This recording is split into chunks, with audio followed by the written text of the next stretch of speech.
amin'izay rehetra mino sy matoko ny tompo anyriavana ny fahasoavan'i Jesosy Kristy tompontsika.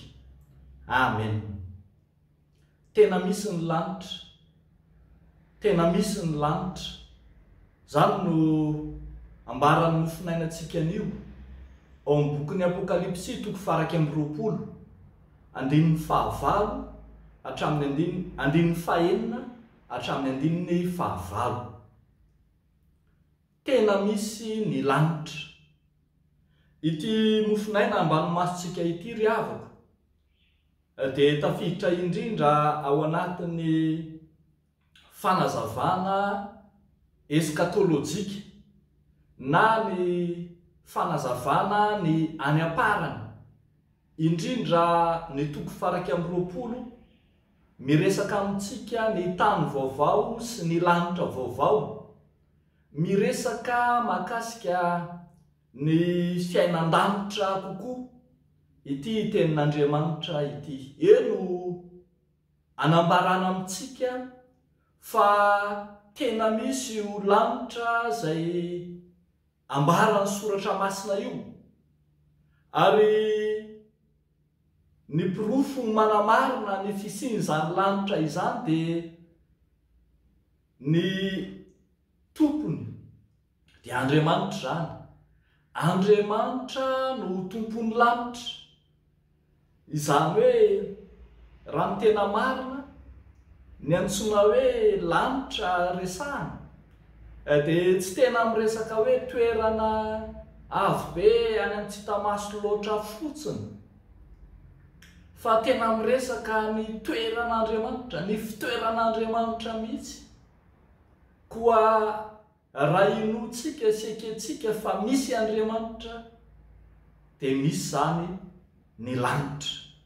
Eo amin'ny andininy faharoa dia hoy ny voalaza tsy ao anatin'ny nofinaina, ary nahita aho fa indro ny tanàna masina dia Jerosalema vaovao nidina avy tany an-danitra tamin'Andriamanitra, voaomana tahaka ny ampakarina efa miaingo iona amin'ny vadiny.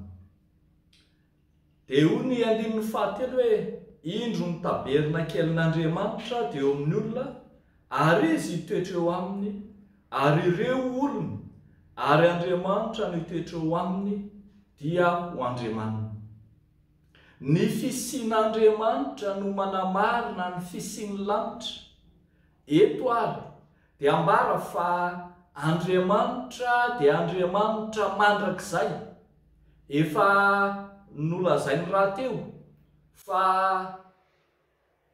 ilay izy hatrizay ka ho mandrakizay, fa ny voambolana entiny ilazana azy eto dia hoe alpha sy omega, ny fiandohana sy ny fiafarana, zany hoe mamaritra ny maha-Andriamanitra azy ny fisiny hatramin'ny talohan'ny fisiny hatramin'ny aorianan'ny fiafarana.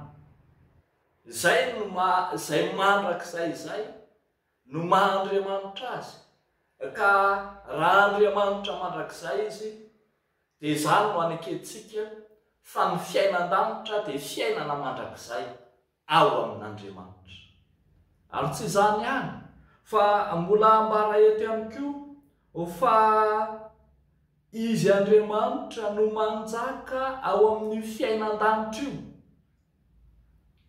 Ho ny andininy fahafito hoe zay maharesy no andova izany zavatra izany, ary ho Andriamaniny aho ary izy ho zanako. Izy Andriamanitra no anjaka amin'ny zanany, ary ny zanany no entiny miakatra aminy. Etsy ambony moa dia lazainy fa ny ampakariny no entina honina ao amin'io lanitra io, fa entintsika ilazany zany fa fitoeran'Andriamanitra io ka asiany izay tiany sy manompo azy.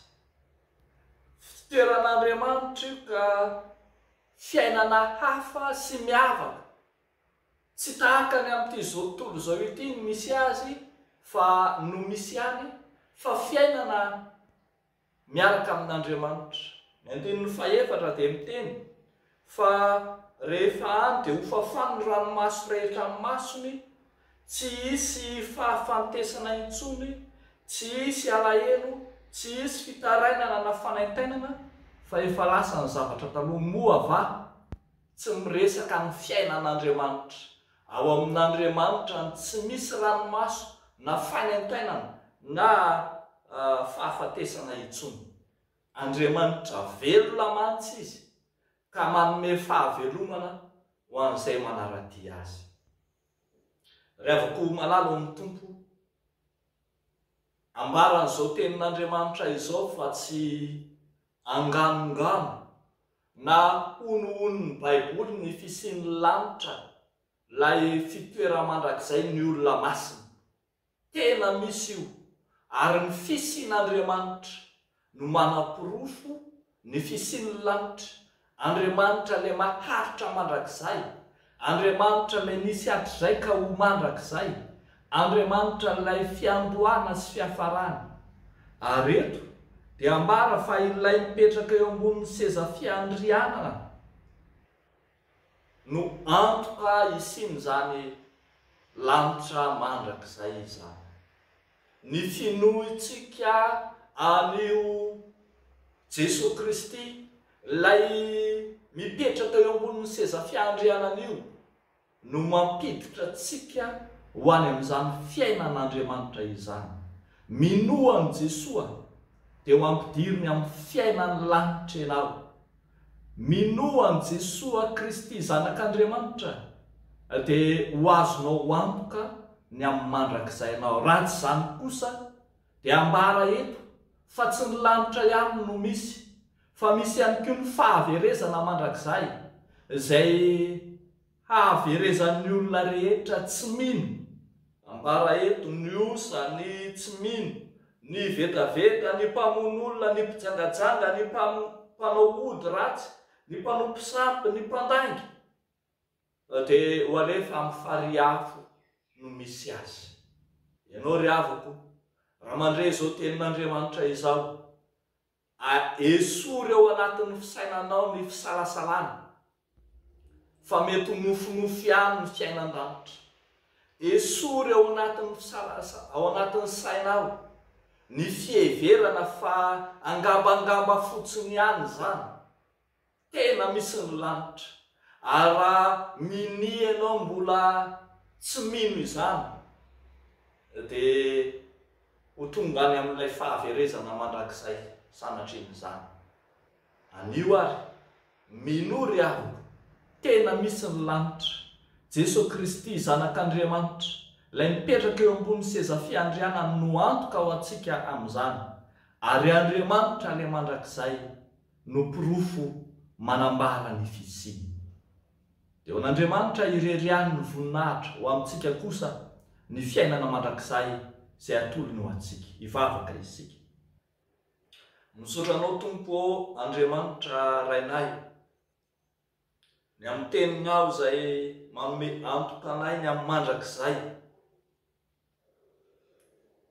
Ankehitriny izay manankina ny fiainanay aminao, fa ho any amin'iza moa izay fa ao aminao no misy ny fiainana mandrakizay. Ankininay sy apetrakay ampelantananao ny hoavinay rehetra, ny fanahinay rehetra, ny tsy finoanay rehetra, ary apetrakay eo ampelantananao toy izany koa ireo izay ao anatin'ny fahoriana alahelo, tomano, ranomaso, ireo izay mandalo fizaham-toetra amin'ny endriny maro samihafa. Dia mijere miainory Andriamanitra io amin'ny anaran'i Jesosy Kristy Tompo. Amen.